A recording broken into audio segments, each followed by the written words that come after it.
तर मित्रांनो आता आम्ही चाललोय वावरात.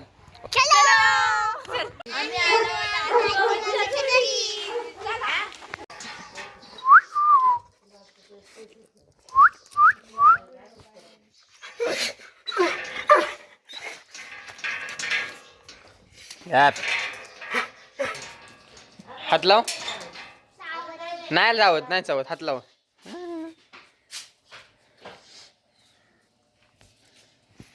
तर मित्रांनो आता आम्ही आजी बाबांना भेटून आलोय. आता आम्ही रानात आलोय. रानात आल्यानंतर ह्या माझ्या मेवण्या आहेत दोन. ह्या आपल्याला त्यांच्या वावरातले काय काय बाग आहेत सगळे ना आपल्याला इंट्रोड्यूस करून देणार आहे. कशा पद्धतीने लागवड झालेली आहे, त्याच्यानंतर त्याचं फळ आणि उत्पादन किती निघालं आहे, सगळी माहिती देणार आहेत. तर आपण पाहू आता काय सांगतात ते. चला इथे आंब्याची बाग आहे आणि आम्ही नाही ते आमच्या शेतात आलोय आणि नाही का आम्ही आंब्याचे सर्व झाडं लावलेली आहेत आणि हा कागद गवत होऊ नये म्हणून लावलेला आहे आणि त्याला पिन अटॅच केलेला आहे. केबल टाय पण लावलेले आहेत. केबल टाय लावलेले आहेत काही ठिकाणी आणि असं मस्त वातावरण आहे आमच्या शेतात. आणि आज फिरायला आलोय आमच्या शेतात. कसं वाटतंय तुम्हाला ते पण सांगा. आणि हे तुतीची झाड आहे, तिकडं पण आंब आणि ना जाग आहे. मलबेरीची पण झाडं लावलेली आहेत आम्ही आणि ह्या मलबेरीला तुती सुद्धा म्हणू शकतात. खत औषधं टाकतोय आणि शेतीसाठी खास स्लरी तयार करतो. हे जे आंब्याला हे जे लावलेलं आहे आपण काय कलर आहे. कुठला कलर आहे, काय त्याला म्हणतात, कलर काय उपयोग त्याचा किड्याला लागावत म्हणून आहे. त्याला त्यात काय काय मिक्स केले तुम्ही? कलर आहे फक्त दादा. आम्ही ह्या झाडांना चुना आणि घेरू मिक्स केलेला आहे आणि तो कीटक लागू नये, कीटकनाशक लागू नये म्हणून त्याला आम्ही मिक्स करून ते लावलेलं आहे. आणि आता चला पुढे बुरशी भुंगा लागाव नाही म्हणून लावले का? भुंगे, हा राईट. आणि शेतामध्ये मलबेरी खायला आणि आम्ही मलबेरी पण लावलेली आहे. हे मलबरीचं झाड आहे का? हो, मलबेरीचे झाड आहे हे. आणि त्याच्यामुळे ह्या सगळ्या मलबेरी तोडतात आहेत. दाखवा मला मलबेरी. त्याच्यामुळे हे घ्या. हे पिकली नाही ना अजून? पिकलेली आहे ही. दाखव हातात. हा, हे पिकली आहे ना? हो. वाव. आणि आम्ही या रानमेवा खायला. रानमेवा. आणि हे झाड आहे जेणेकरून मग आम्ही आई इथं कधी सावलीला येते बसू रानमेवा शकतो खायला? आणि लक्ष ठेवू शकतो सगळीकडे. मग गाईच कधी येते रानमेवा खायला? आणि आमच्याकडे रानमेवा लवकरच भेटेल सगळीकडे. अजून कोणत्या टाईपची झाड आहे तुमच्याकडं? मलबेरी आहे, मँगो मध्ये कोणत्या व्हरायटी आहेत तुमच्या? हापूस आहे, केशर आहे, राजापुरी आहे, हा, अजून तोतापुरी पण आहे आमच्याकडे.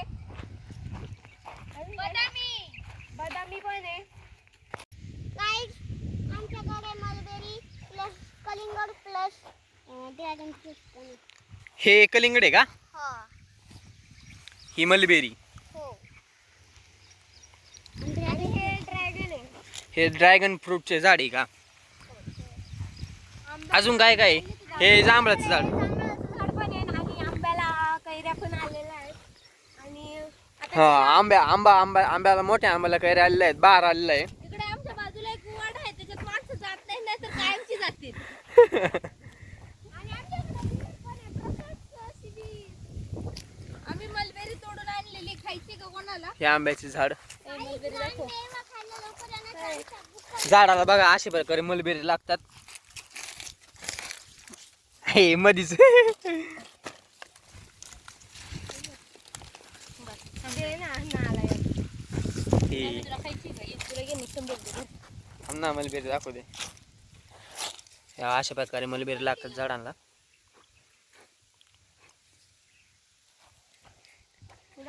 आंब्याला मोर पण आलेला आहे, छोट्या छोट्या झाडांना पण मोर आलेला आहे. लवकरच आंबे येतील. आणि लवकर आंबे खायला. तुम्ही ना पैसे घेऊन या, आम्ही फुकटच्या द्यायला मोकळं नाही. आंबे पण भेटतात ना आपल्याकडे?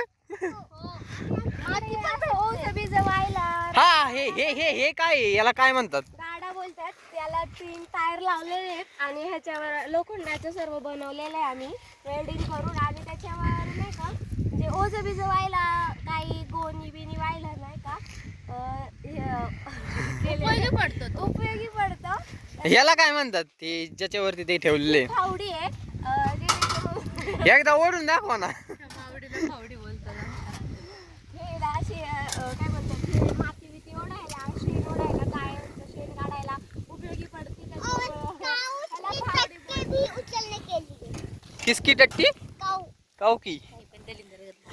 ते उपयोग पडतं आणि हे बघा आमचे झाडं सर्व छान आहेत बरे. म्हणजे तुम्ही याला खत पण तुमचे नॅचरल गायांच्या गोट्यातून खत भेटून. स्लरी आम्ही स्लरी बनवतो एका प्रकारची शेण गूळ बेसन पीठ वगैरे वगैरे आणि स्लरी म्हणजे आणि तुम्हाला आम्ही स्लरी सुद्धा उपयोगी दाखवू आम्ही हे बनवतो आणि औषधं गाईस तुम्हाला स्लरी बघायची असेल झालेत आणि ही घडी लावून नाही का वर्ष झाले असेल आता एवढे झालेत ते अजून काय आहे? पेरू बिरू अशा पण आहेत आमच्याकडे कुठे आहेत? वरती आहेत का?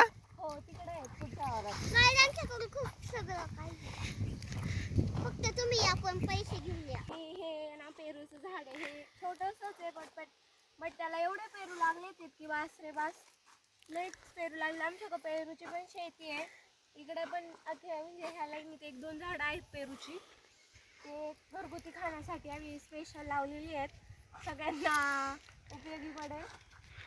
आमच्या शेतामध्ये आवळा पण नाही. कुठे? आवळा खाली. आता जाऊन द्या. त्या स्लरी दाखवा आम्हाला कशा पद्धतीने त्याला खत देता पण. करायची का मी नेते थांबा तुम्हाला सर आम्ही आता तुम्हाला स्लरी दाखवू चला आपण जाऊया स्लरी बघायला. चला मध्ये पाणी आहे ह्याच्यात पाणी ठेवलेलं आहे आम्ही एका प्रकारचं याच्यात स्लरी मिक्स करतात म्हणजे डाळी वगैरे मिक्स करतात त्याच्यात आणि त्यात ह्याच्यात जातं ही 23,000ची काहीतरी ही 23,000ची स्लरीची बॅग आहे मोठी एकत्र टाकून देतात गुळ वगैरे मिक्स करतात इकडनं ह्या पाईप मध्ये सोडतात आणि त्या पाईप मधून याच्यात बॅग मध्ये सोडतात मग त्या पाईप मधनं पुढच्या टाकीमध्ये सोडलं की त्याच्यातनं नळी खालनं नळी टाकली एक त्यातनं स्लरी येते मग ते शेतांना देता येते बाहेर. आणि जांभळीची वेगवेगळी झाडे पण आहे आमच्याकडे